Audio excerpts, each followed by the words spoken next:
G'day, Michael Barnes, All-Flight Agriculture based in Lismore, New South Wales. I'm a third generation pilot from the manned industry and have been a chief pilot for the last 10 years for rotor wing helicopters. Due to a lack of governing oversight, the drone industry has been allowed to expand at a rate that the manned industry could only dream of. This is good and bad. It's good because the technology has continued to improve rapidly and the cost effectiveness of applications continues to improve exponentially. It's bad because there are people that aren't doing the right thing, that now have access to some serious machines and they don't really understand them. They are a tool, they are a great tool, but they are not the only tool and they can't do everything. I'm here to help you make a more informed decision about what to look for in a drone operator and to help you understand what to ask for to ensure you are getting the best application possible and the best value for money. At this stage, we're just working out what the SWAT's going to do so that we can start planning where our test runs are going to be. So we've got a little bit of a crosswind at the moment across the crop. We just want to work out how far across the swath is moving so that we can work out what our measuring distances are and also what the effective swath is. We're going to set down some facts supported by real field data so you can see actual results.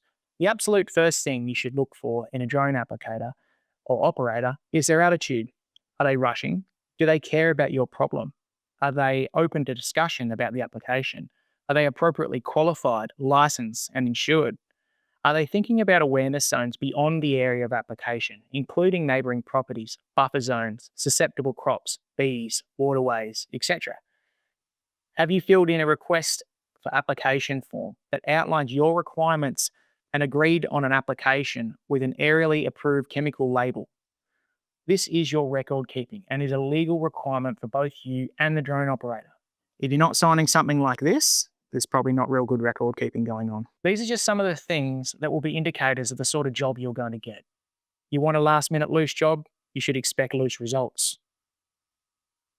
If an aerial application goes sideways without paperwork, you will be left holding the ball with a dodgy bloke saying he was never there. The drones, well, the manufacturers market to what's real and the proof. We pattern test our applications before every new job. Dropflight is the app we use, and it's been excellent for us. To do this, we use water-sensitive paper set 1 metre apart with 20 targets. Find the centre line allows for any drift and calculation of fines. We use this to establish a baseline of our swaths, our droplet size, and the actual coverage at the target. The app calculates effective swaths and has an overlap model that lets you change swath widths to achieve best coverage. Each application's water rates, droplet size, speed, etc. is going to be different depending on the target, the crop size, condition, and foliage density.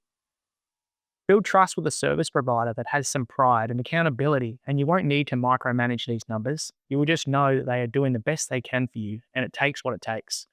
Avoid the new guy on the block with, "I can do it cheaper." That's a red flag and corners are likely to be cut. Ask your applicator about their swath testing. You might be surprised to find they haven't done it. Once they get in there, once the grubs are in there, we can't kill them because you can't get chemical in there.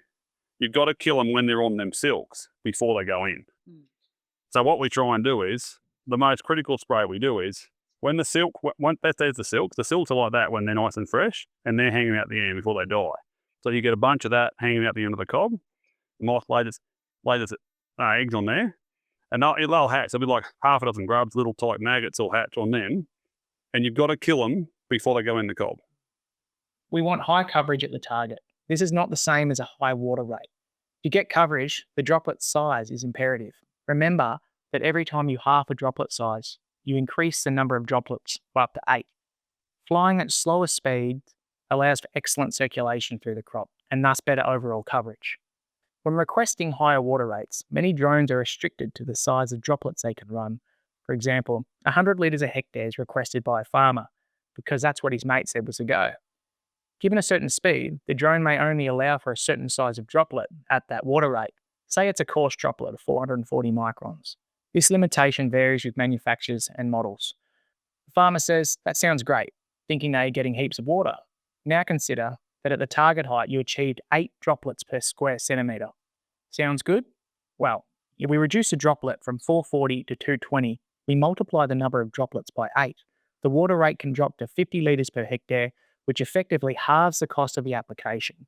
And we now have around 64 droplets per square centimetre. the likelihood of contact or ingestion, regardless of the mode of transport, is drastically increased. Remember that 100 litres per hectare is only 10 ml of liquid per square metre. 50 litres per hectare is 5 ml. This alone should tell you why droplet size is so important. 5 ml goes a long way with small droplets. Using finer droplets comes with considerations, and you should always follow the label with recommended surfactants and comply with maximum winds, any buffer zones, and minimum droplet sizes.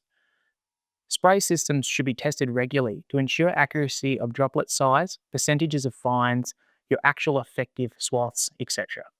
The delta T is an important factor for aerial application. Not used much in the ground rig world, it's a difference between the wet and dry bulb temperatures. High deltas will result in evaporation of smaller droplets, resulting in a poor application. Low deltas can cause droplets to be suspended and lead to drift issues.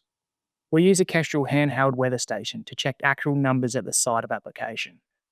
Results can be Bluetoothed to your phone and is excellent for record keeping. Best time to spray will always depend on the stages of the crop and the pests. It's a conversation to have between the farmer, the agronomist, and the applicator. Tonight, we'll be simulating targeting fall armyworm in maize, specifically at the stage when they are in the silk before entering the cob. This is a difficult target and will require a very targeted application.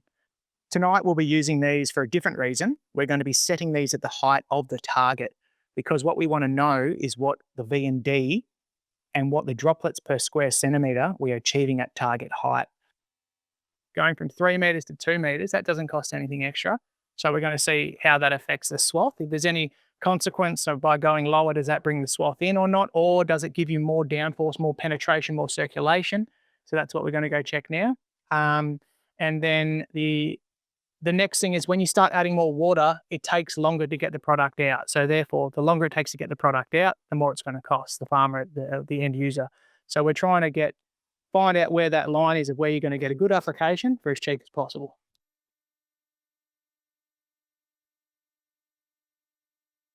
We're at 15 kilometres and 50 litres per hectare, and we were at 3 metres of height. What we kind of looked at, Tyler and I, was that, the target's actually in the mid-story, so your target's actually a metre into the crop, not really at the ground level, being that we're targeting the corn cobs. So we brought the height down to 2 metres and we got way better penetration. So that was 80 litres and the last one was 50 litres. Do you think this is much better? It's not. It's probably better, but it's not heap better. Yeah, but whether you're paying by the litre or paying by the hour, it doesn't matter. It's going to take the operator longer to get this litrage out. Yeah. There's more chemical on the leaves, like there and there, Yep. than what's actually on that cob, and that's where you want the chemicals. Yeah. And that one's the same. There's chemical there, but there's not as much as what's on there. Yep. Whether it's just maybe the dye shows up better on the leaf, I don't know, but the cobs don't look as covered as the leaves. When we first were trying to control this, we were saving our good chemicals and our good expensive stuff for this stage, thinking that we needed to save our big guns for later. Yep. But I think we've learnt now we've got to. You can't let them go. You've got to keep under money control from the start. Yeah. Because once they get bad, you can't pull them up. Yeah. The other night we used 200 mil and we didn't need that. You'd probably only need 100 mil per night. So that's up to 10 tests in a single bottle, $15 worth of dye per test.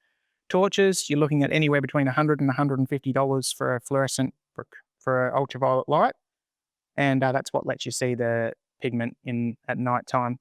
So for a minimal $250 worth of capital outlay, you're finding out a lot of data, and it just stops all the confusion and you can actually show what your coverage is in the field. To recap on what we've already covered, drone application is a powerful and cost-effective tool, but only when used correctly and responsibly. Experience, attitude, proper licensing, compliance, and verified patent testings matter far more than price or marketing claims. Effective spraying is about droplet size, coverage, weather conditions, and label compliance, not simply higher water rates. Smaller, correctly managed droplets can dramatically improve coverage and results while reducing costs, but they must be used within the label and environmental limits. Choose an operator who tests, records, complies, and takes accountability, because in aerial application, shortcuts lead to poor results and serious risk.